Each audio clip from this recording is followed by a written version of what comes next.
ఆంధ్రప్రదేశ్లో కూటమి ప్రభుత్వం కొలువుదీరడం వెనక, అలాగే చంద్రబాబు గారి విజయం వెనక ప్రముఖ దర్శకులు రాజమౌళి గారి ఫార్ములా ఉందని, రాజమౌళి గారి ఫార్ములా వల్లే ఆంధ్రప్రదేశ్లో కూటమి ఘన విజయాన్ని సాధించగలిగింది అంటూ ఒక వార్త ఇప్పుడు సోషల్ మీడియా వేదికగా చక్కర్లు కొడుతున్న నేపథ్యంలో అసలు కూటమి విజయానికి రాజమౌళి గారి ఫార్ములాకి సంబంధం ఏంటి అనే అంశం గురించి మనం చర్చించుకునేటువంటి ప్రయత్నం చేద్దాం.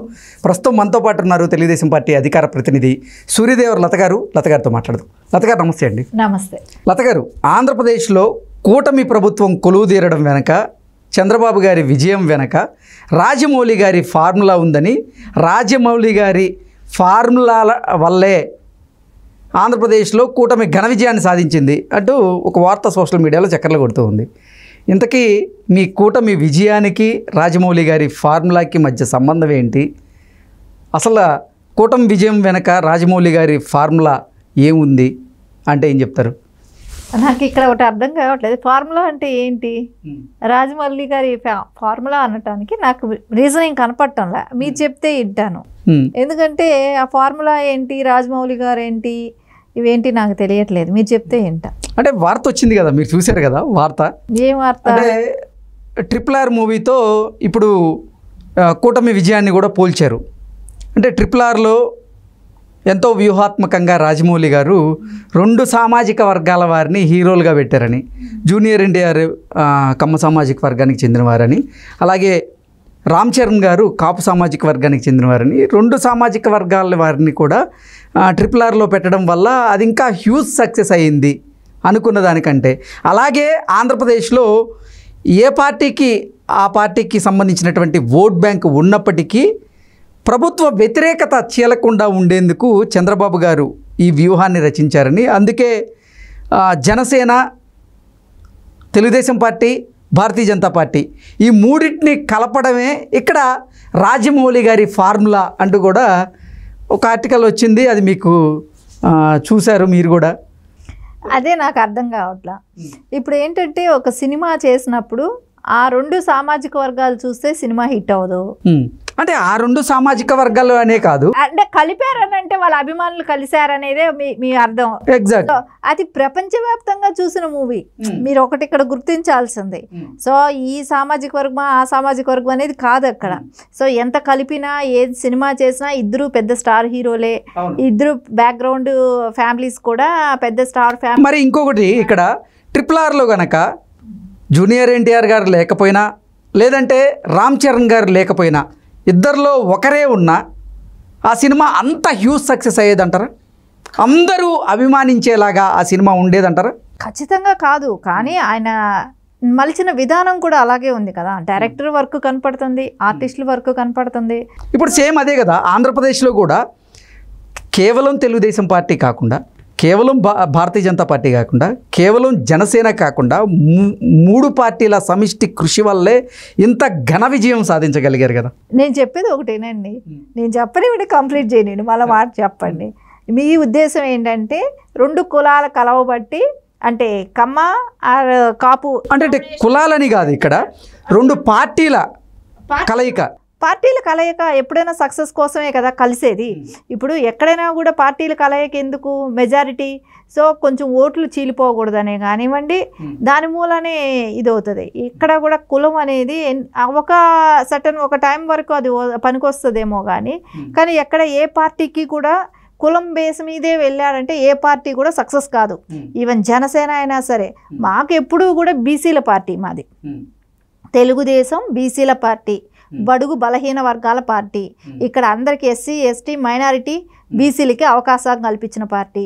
సో ఇక్కడ ఎక్కడో ఎక్కువ ఓసీలు చెప్పుకునే వాళ్ళకి ఎక్కువ కూడా అవకాశాలు లేదు ఇక్కడ అంటే చెప్పచ్చు.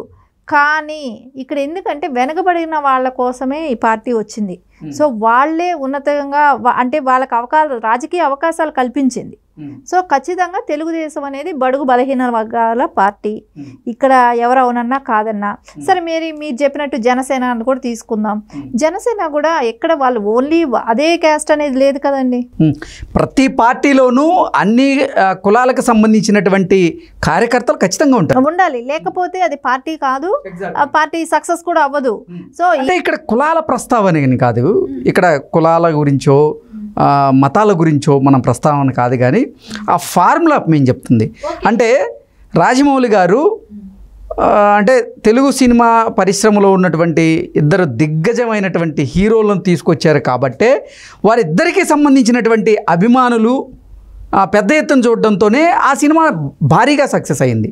ఖచ్చితంగా సేమ్ అలాగే ఇప్పుడు ఎన్నికల్లో ఆంధ్రప్రదేశ్లో ఈ అధికార పార్టీకి సంబంధించినటువంటి కార్యకర్తల అంటే ధైర్యాన్ని దెబ్బతీయాలన్నా, లేదంటే అసలు ప్రభుత్వ వ్యతిరేక ఓటు చీలకుండా ఉండాలన్నా ఈ మూడు పార్టీలు కలిశాయి కాబట్టే ఇంత హ్యూజ్ సక్సెస్ వచ్చింది. ఖచ్చితంగా మీరు చెప్పినట్టు. కాబట్టి ఇక్కడ చంద్రబాబు గారు రాజమౌళి గారి ఫార్ములాను ఫాలో అయ్యారు అన్నట్లుగా కొన్ని వార్తలు వస్తున్నాయి, నేననేది కాదు. ఖచ్చితంగా ఇక్కడ ఎట్లాగంటేనండి, ఇప్పుడు యాక్చువల్లీ తెలుగుదేశంతో జనసేన పొత్తు రావటమే కానివ్వండి, బీజేపీ సెంట్రల్లో అధికారంలో ఉంది, సో అది కూడా కలిసి రావటమే కానివ్వండి, మంచి కాంబినేషన్. సో దీన్ని అవునన్నా కాదన్నా మంచి కాంబినేషన్ కిందే చెప్పాలి. సో వీళ్ళందరూ కలిసికట్టుగా పనిచేయటం దీనిలో ఎక్కువ భాగం, దీనిలో సక్సెస్కి అంటే నారా చంద్రబాబు నాయుడు గారు అవ్వచ్చు, లోకేష్ గారు అవ్వచ్చు, బాలకృష్ణ గారు అవ్వచ్చు, కుటుంబ అన్ని పార్టీలు సమిష్టిగా సమన్వయంగా పనిచేయబట్టే ఆంధ్రప్రదేశ్లో రికార్డు స్థాయిలో హిస్టరీ క్రియేట్ చేస్తూ 175 అసెంబ్లీ నియోజకవర్గాలకు గాను 164 అసెంబ్లీ నియోజకవర్గాలను కూటమి గెలవగలిగింది. ఇప్పుడు ఎగ్జాక్ట్లీ నేను అదే చెప్తున్నా. సో ఇది పార్టీ అధ్యక్షుల విజయంతో పాటు ఇక్కడ అందరూ సమిష్టిగా పనిచేసిన కార్యకర్తలు ఇది. సో ఖచ్చితంగా దీనిలో అది నాయకులకు ఎంత ఇది ఉందనుకుంటున్నారో దానిలో ఇంకో 10% ఎక్కువ కూడా కూటమితో కలిసి ఒకళ్ళకొకళ్ళకి అంటే ఎక్కడ పొరపచ్చాలు రాకుండా పనిచేసిన కార్యకర్తల సక్సెసే ఇది. ఎందుకంటే ఒక 2 పార్టీలు 3 పార్టీలు కలిసి పనిచేసేటప్పుడు సో వాళ్ళకి విధ్వంసాలు ఎక్కువ ఉంటాయి. సో మాకు ఇంపార్టెంట్ లేదనో మాకు ఇంపార్టెంట్ లేదనో పై స్థాయి నాయకులు కలవచ్చు, కానీ కింద స్థాయి వరకు కలిసి పనిచేయాలి అనుకున్నప్పుడు ఖచ్చితంగా వాళ్ళకి ఇంట్రెస్ట్ ఉండి వాళ్ళు ఖచ్చితంగా నలుగురు కలిసి అందరం పనిచేయాలని ఒక కసి మీద పనిచేసినప్పుడే ఆ సక్సెస్కి మెయిన్ ఇంపార్టెంట్ అనేది వస్తుంది. ఆ సక్సెస్ కార్యకర్తలు ఇచ్చారు. సో అదేలాంటి ఆ డైరెక్షన్లో తీసుకెళ్ళింది వచ్చి అధ్యక్షులు, వాళ్ళు ఎవరు పార్టీ అధ్యక్షులు వాళ్ళు. సో వాళ్ళు ఇచ్చిన గైడెన్స్లో కార్యకర్తలు అందరూ నడిచారు కాబట్టి ఈరోజు మేము ఇంత సక్సెస్ని ఎంజాయ్ చేస్తున్నాం. సో ఖచ్చితంగా ఇది ఏ ఫార్ములా ఏది మీరు ఏమనుకున్నా కూడా మా ఫార్ములా మేము అనుకునేది ఒకటే. సో మాది అంతా సక్సెస్ఫుల్ ఫార్ములా అనే కారణం ఏంటంటే అందరం కలిసి టీం వర్క్ గా పనిచేసాం కాబట్టి. ఆంధ్రప్రదేశ్లో కూటమి విజయానికి అసలు రాజమౌళి ఫార్ములాకి సంబంధం లేదంట. ఖచ్చితంగా లేదు. సో ఇది వేరు అది వేరు, మీరు చెప్పేది వేరు. సో ఖచ్చితంగా ఇది అందరూ కలిసి సమిష్టి కృషి మూలానే అన్ని పార్టీలు కూడా అంటే కూటమి పార్టీలు అన్నీ కలిపి సమిష్టిగా పనిచేయబట్టి మేము ఈరోజు ఈ సక్సెస్ అనుభవిస్తున్నాం. ఖచ్చితంగా మా కార్యకర్తలు అవ్వచ్చు, మా నాయకులదే కావచ్చు ఈ సక్సెస్. అంతే. ఓకే అండి, thank you so much. Thank you.